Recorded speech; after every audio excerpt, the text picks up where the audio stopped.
Le commissaire, je souhaite à mon tour remercier notre collègue Jan Mulder pour le rapport qu'il nous présente aujourd'hui et également pour sa méthode, et je me réjouis que notre Parlement se penche sur les mécanismes de conditionnalité des aides de la PAC qui ont montré depuis la réforme importante de 2003 les limites d'un système dont les règles sont souvent trop tatillonnes et qui ont transformé le métier d'exploitant agricole en fonctionnaire ad hoc de l'administration européenne alors qu'ils assurent une mission essentielle de l'humanité, celle qui consiste à la nourrir. La réforme de 2003 constitue indiscutablement un pas en avant qui doit permettre à notre agriculture de préserver l'environnement et la santé, et c'est dans cet esprit que nous avons voté en 2005 le nouveau règlement FEADER qui a succédé au FEAOGA Garantie. Si je me permets d'intervenir aujourd'hui dans le débat, je le fais en qualité de rapporteur permanent pour les fonds structurels de la COBU, pour souligner, comme un grand nombre de mes collègues, l'importance essentielle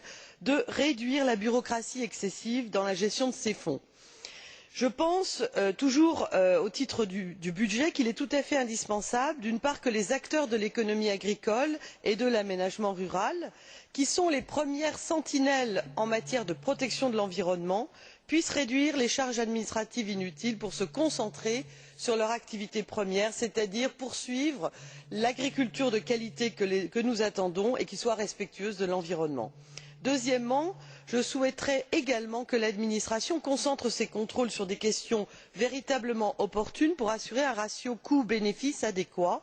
et je crois indispensable que les règles que nous nous fixons n'entravent pas par ailleurs la consommation des crédits disponibles, pour lesquels nous nous battons avec force lors de chaque négociation avec les États membres qui siègent au sein du Conseil. Il n'est pas normal de constater aujourd'hui la sous consommation actuelle en cette fin d'année 2007. Je voterai donc en faveur de l'ensemble de ces mesures tant qu'elles vont dans le sens d'une réduction de la charge administrative. Merci.